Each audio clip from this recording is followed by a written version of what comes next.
Atenção, edital publicado do concurso de médico legista do Rio Grande do Sul.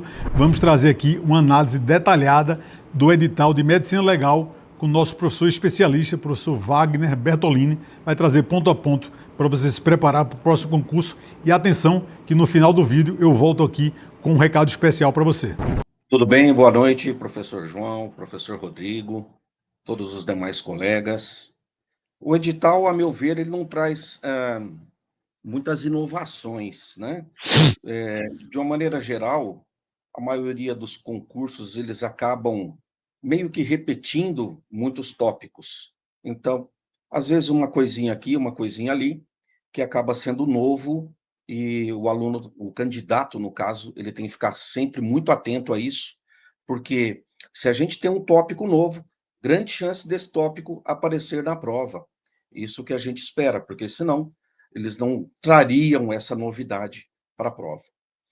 Bom, eu vou aproveitar rapidinho aqui e fazer alguns comentários, agradecer também pela oportunidade de participar aqui hoje, novamente com vocês, e a dica que eu sempre dou ao meu aluno: baixe o edital, leia o edital, destaque aquilo que é relevante para a sua prova, e eu sempre aconselho, imprima as principais informações referentes, por exemplo, às datas, às fases, às pontuações, isso que eu julgo muito importante que você faça. Sobre a carreira, né? Eu estava voltando de férias, numa viagem, e encontrei uma moça que ela era médica, e aí eu sempre falo: olha, presta o concurso, você vai ter licença-prêmio, estabilidade depois de 3 anos, e muita gente gosta de portar armas, não é isso? Tem o porte e a posse. E mais, a gente costuma, como funcionário público, ter a progressão de carreira sendo promovido e o seu salário aumenta, mas também a cada 5 anos a gente tem aquelas gratificações de licença-prêmio, que são 3 meses de possíveis férias a cada 5 anos que você trabalha. Bom,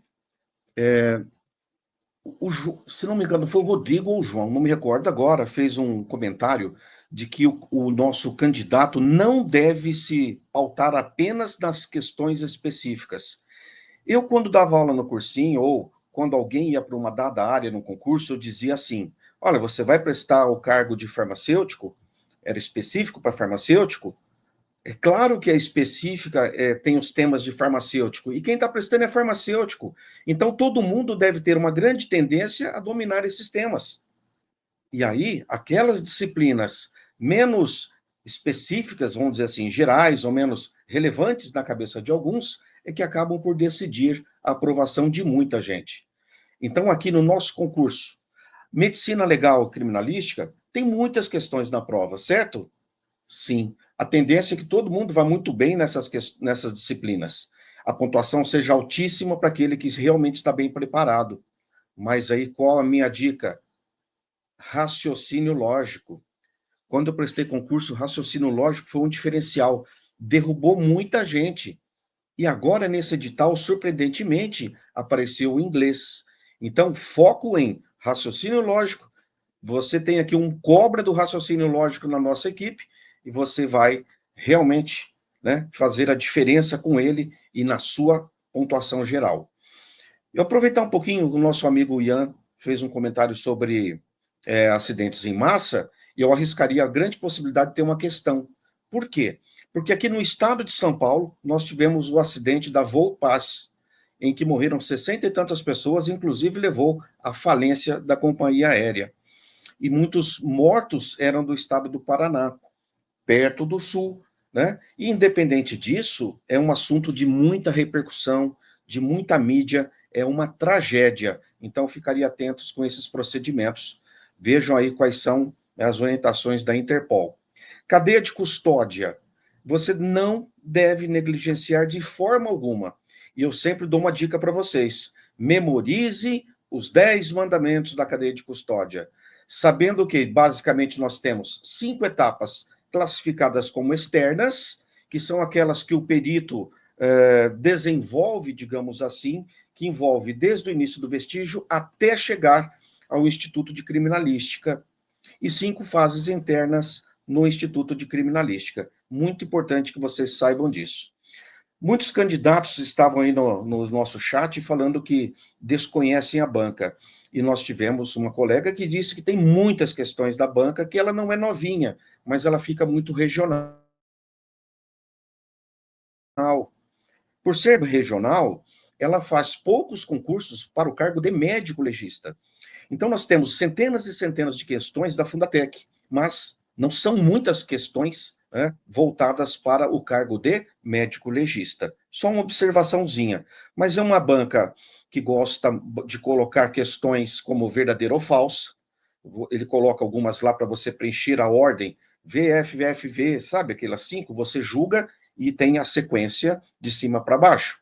Outro, ele coloca algumas proposições e depois você vai ter que responder quais dessas proposições são corretas. Ou as tradicionais, em que se tem um enunciado, um comando de questão, e aí você escolhe a alternativa. Geralmente, ela escolhe a alternativa, ela pede a alternativa correta, mas sempre atento com a banca quando ela pedir a incorreta. Prosseguindo aqui, quanto ao conteúdo de medicina legal, é um conteúdo muito extenso, e a gente que tem aqui 10 minutos, 15 minutos no máximo, para discutir todo esse conteúdo. Para quem já vem estudando medicina legal para concursos, de uma maneira geral, a parte mais relevante é traumatologia. O que eu sugiro a vocês é que vocês entendam os mecanismos de ação das diferentes formas de energia. Traumatologia forense e a parte de tanatologia forense são as partes que englobam, que trazem normalmente a maior quantidade de questões na prova, certo? Então, uma ênfase total. Muito cuidado, eu sempre digo nas minhas aulas, guarde e diferencie nomenclaturas de instrumento ou agente com as lesões. Cada um tem o seu sufixo, né, que é a parte que termina o nome. Então, o instrumento sempre termina em NTE, perfurante, não é? Corto contundente, e a lesão você tem que ficar atento porque é ISA ou USA, incisa, contusa, pérfuro contusa, tá certo? E a punctória, que é o nosso pontinho fora da curva. Os documentos médicos legais, o que eu recomendo a vocês? Tomar cuidado com o parecer, porque ele tem 4 partes básicas, e com o laudo, porque ele costuma ter aí 7, 8 partes básicas. Quando eu digo básicas, é porque o legista, ele pode ou não fundir algumas dessas partes, mas é bom que você conheça, né? Saiba o que é o histórico, o que é a descrição, a discussão, as conclusões, resposta aos quesitos e assim por diante. Daí, meus caros, energias de todas as formas que nós temos, energias físicas, cuidado com calor e seus nomes, quando a ação é difusa ou direta, com energia elétrica, quando ela é natural ou artificial, para a gente ter os nomes, fulguração, fulminação, eletropressão, os sinais de Lichtenberg e o de Jelinek. Você tem que saber a quais nomes pertencem esses que eu acabei de mencionar aqui, a quais tipos de energia. Não se deixem confundir com esses nomes, porque eles acabam aparecendo com muita frequência em provas. Um outro assunto muito grande e que, assim, eu gosto, quando eu digo eu gosto, eu acho muito interessante, é do ponto de vista de estudar, de ministrar aulas, que são os casos de asfixiologia. A gente tem vários tipos de asfixiologia, né? Várias divisões das asfixias, melhor dizendo.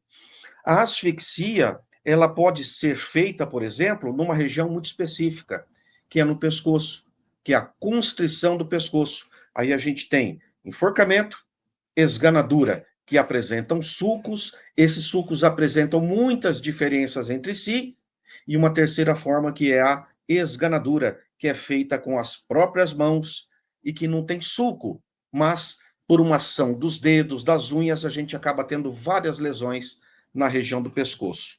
Nós podemos ter afogamentos e suas características. Afogamento, veja o que acontece com o sangue e como isso afeta o pulmão e o coração, se ele acontece em água salgada ou em água doce. O que mais? O que nós podemos falar? A tanatologia.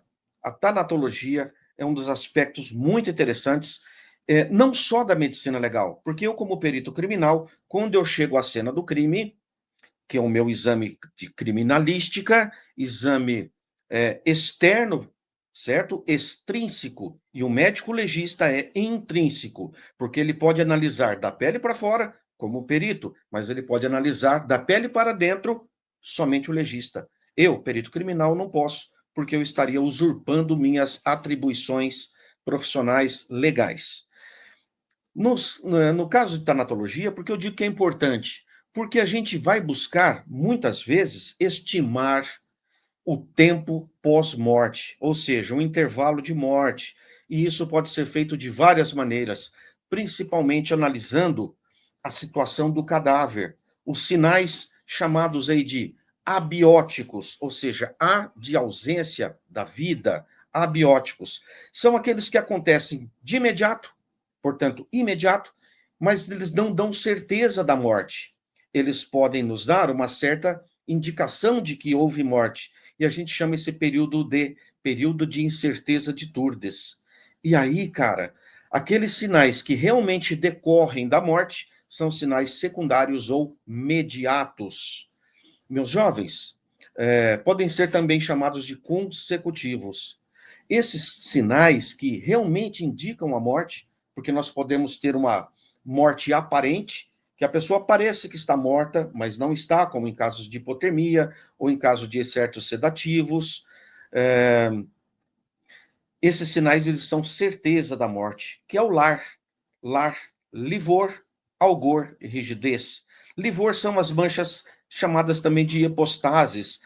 Cai muito na banca, cai muito nas questões, as bancas pedindo a sequência, né? Qual o tempo para que ela comece a surgir, que ela se fixe.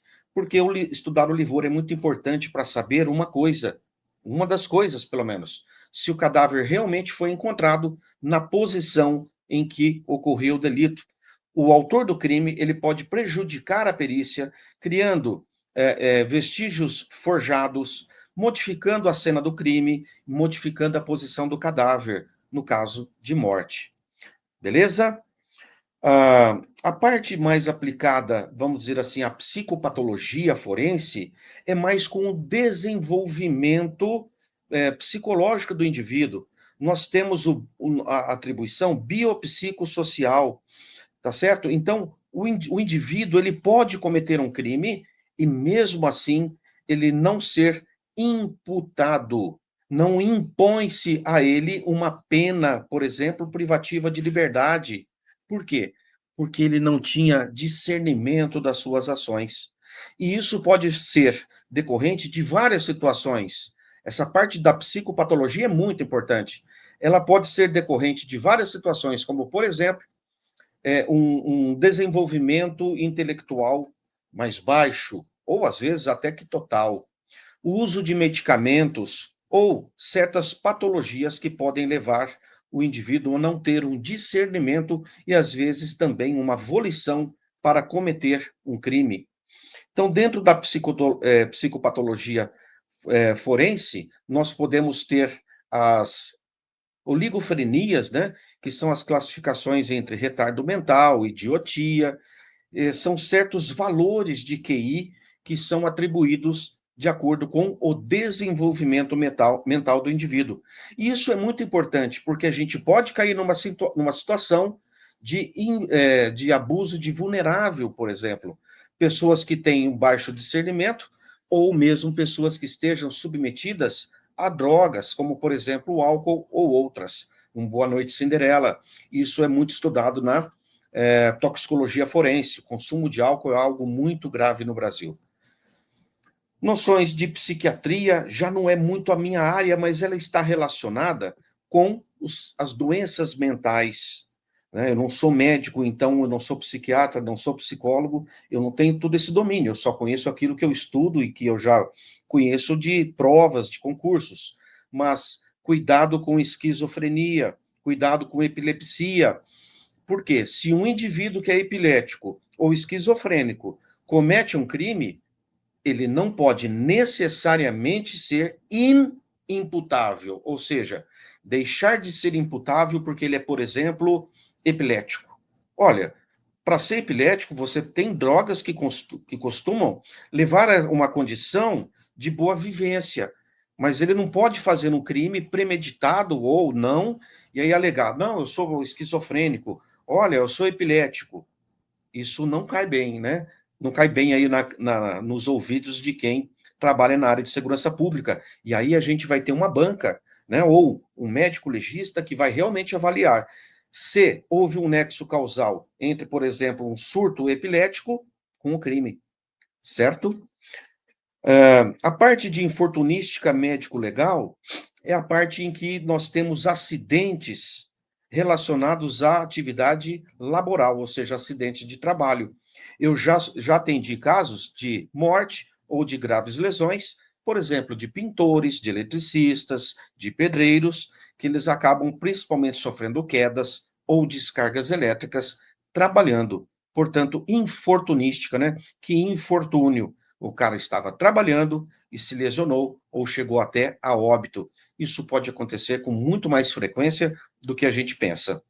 E a parte de obstetrícia, é importante que você saiba o seguinte: quais são os aspectos gerais do ímen, as características, os seus nomes, quais são as provas de certeza ou de presunção de conjunção carnal. Não confunda a conjunção carnal com o crime de estupro, necessariamente, porque o crime de estupro ele é muito abrangente. Conjunção carnal é uma parte desse crime. E ela, né, a conjunção carnal é a penetração, que tem ocorrido a penetração na vulva, não é isso? Do pênis pela vulva. E aí, cara, nós temos vários elementos, vários sinais, várias buscas que devem ser feitas pelo legista. E quando nós temos o caso do parto, podemos ter a morte ou não desse nascente, né, desse infante, e isto pode acontecer minutos ou horas depois. É muito importante que se tenha as provas de vida, de que o bebê nasceu vivo. Para isso, nós temos as docimáceas ou docimacias. E é importante que você conheça as principais delas, principalmente a de Galeno, que se dá em 4 etapas. Saber também quais são os exames que são realizados em uma mulher que tenha sofrido estupro ou que tenha já gerado, né, que tenha tido um parto vaginal ou não. Então, de uma maneira geral, eu acho que já estou estourando aqui, né, meus colegas, meu tempinho aí de 15 minutos para fazer essa análise. Espero poder contribuir com vocês. E a gente volta com nossos amigos João e Rodrigo. Então eu quero te apresentar uma oportunidade para você se preparar e ser aprovado no concurso de médico legista do Rio Grande do Sul. Grande janela de oportunidade, você não pode perder.